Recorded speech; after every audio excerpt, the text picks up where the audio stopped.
All right, Raccoons, Mr. Curtis here. If I could have your attention to just debrief on the drill. Obviously, we have an active medical alert going on as well, so I'm on my phone kind of monitoring things, and we'll be good to go as far as that is there.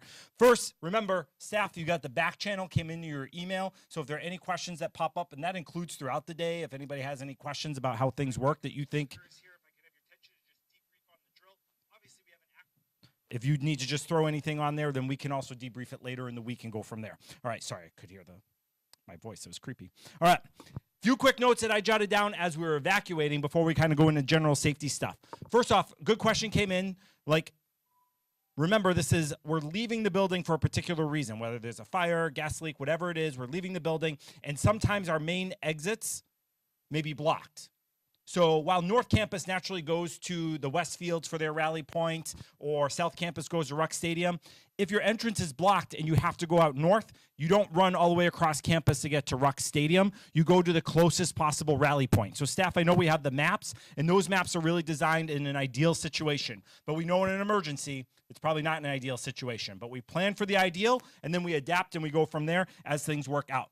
I also know it's incredibly hard to take attendance, especially when that alarm went off at 8:55 right away. You don't know who's here, not here, if they were here earlier, or whatever it might be. It's just a reminder for us staff that we take attendance throughout the day, and that running record lets us know who's in, who's out of the building. So the only thing you can control is who's in your room at that point in time, and then you can take attendance of who's there, notify us who's missing. If somebody's saying, oh, I think they're gone because they weren't here block A, still just mark them as absent, and then our staff can go around and troubleshoot that. So you can put that red card up if there's a doubt, if you wonder if somebody's not here.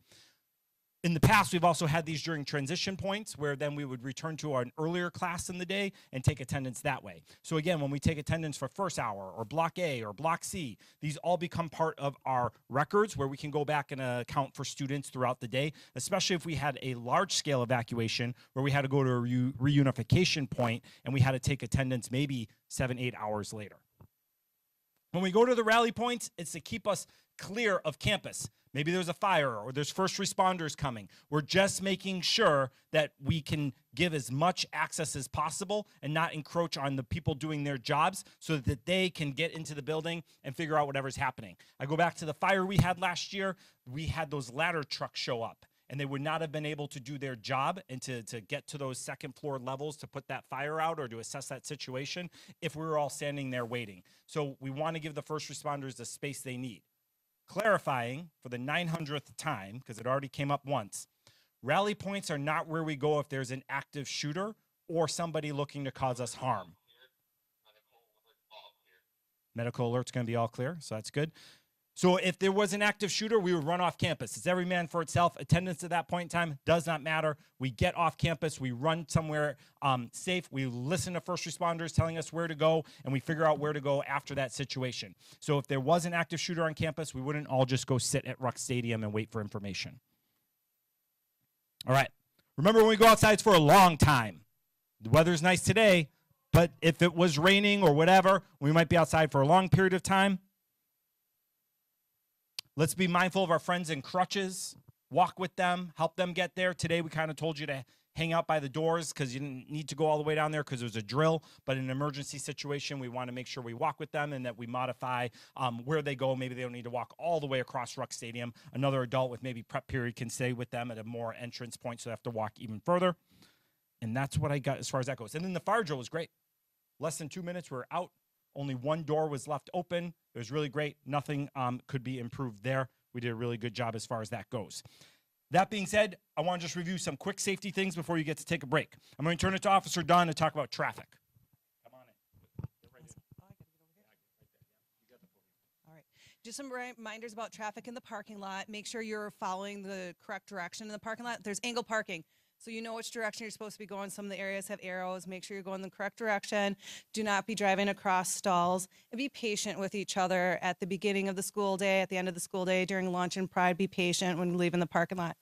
If you are in an accident in the parking lot, does not matter how minor it is, please report it right away. Come to the office. Let us know. If I'm not in, the people in the office will get a hold of me or Officer Palm so that we can at least, at minimum, document the accident, because it's a lot easier handling it right away than trying to look into it 24, 48 hours later.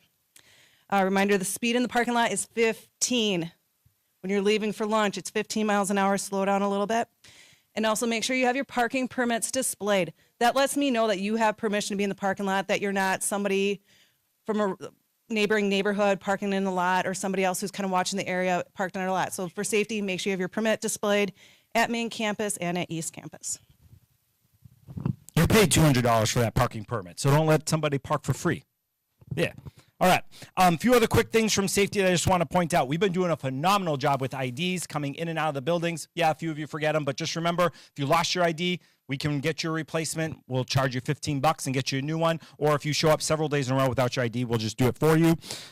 We've been doing great with the windows. Thank you for keeping the windows shut. We didn't have one issue all fall with the windows as we started the school year. But now it feels like the heat's starting to turn on in the building. So staff, your rooms may get hotter than what you're used to. Remember, this is a whole new system. So if your room's getting really, really hot with the heat on, make sure you just email either myself or Nikki or somebody, and we can monitor that to make sure the temperatures are being accurately reported in the system. And if it's getting too hot, we need to fix that. Don't open your windows, remember, because that allows people to come in.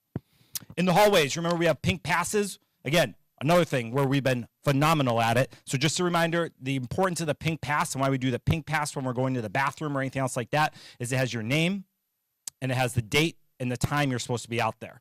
It's no different than any visitor having their visitor badge on indicating the date and the time they checked in. So anybody in the hallway needs to either have a staff ID, a visitor badge, or a pink pass. If you're working in the hallway, that's when you can have the little lanyard saying you're allowed to work in the hallway. All right. And then we had a canine sniff last week I emailed you about. And I just wanted to remind you that those happen from time to time to search for illegal drugs and those things. And sometimes they come into the building. So when we have non-emergency lockdowns or things like that for canine sniffs, that means they're in the building. But they do patrol our parking lots from time to time. You don't always know when. When we request them, they come and they do unannounced searches there. So I just wanted to point you to that email from a couple weeks ago, or email me if you have any questions about the canine sniffs. Last thing. Probably the most important thing is doors. Doors. We've been doing a pretty decent job at making sure our doors aren't propped open. The new air system, make sure that they close and latch pretty easily. There's no air pushing them out. But we did have some what we call secret shoppers. People come in and try to gain access to the building through doors that might be propped open, not shut, or knocking and seeing if somebody will let them in. So door 4 is an area by social studies we've got to watch and we got to be better at, and we're watching. And you'll be better.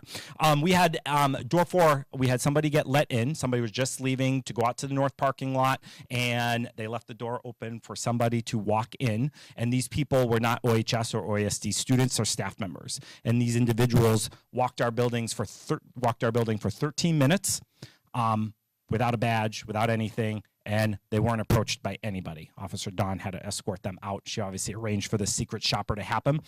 It just shows the importance of we need to be checking for these badges, for these IDs. And if we don't know who an adult is, we just need to go down to the office and report it, or staff members, escort them to the office, whatever is easier for you. Remember, we don't email. You can call me, but we don't email. Or we walk right down the office and say, hey, there's somebody here without a badge on, and we can look into it and go from there. On the reverse end, we did have somebody gain access into door 14, and 2 staff members within seconds identified that person, brought him to the office, and life was good there. We had somebody gain access through door 12, and shout out Sarah DeMar. Told them, nope, can't go there. You have to go around to the main office, and you held them accountable for that. And then we had some people access through the band room, where they were in that room for over a minute in the middle of getting set up and going from there. So again, we can't be leaving our doors open. We have to make sure that our doors are shut. And if we see somebody in the hallway without a pink pass, staff ID, visitor badge, we are making sure that we tell an adult right away, or an adult calls down to the office, or me or Officer Don, and we help deal with that situation as soon as possible. All right. We're in control of our own safety. We have procedures. We have things in place to make sure that we remain safe on campus. It's the most important thing we do. It's a responsibility I take seriously. If you ever have any concerns around safety, let me know. If you want to report anonymously, you got SUSO on ClassLink or through the app on your phone when ClassLink is working. But you'll be able to figure that out and report those things anonymously. They do get investigated. You obviously don't get follow-up because you reported anonymously, but that's been a complaint. All right. Hey, it's a big week to be a raccoon. Right? Soccer playoffs. Tomorrow at Kimberly, Friday, McGuanago football. We got a couple fan buses, tickets. What's the theme? Pink out.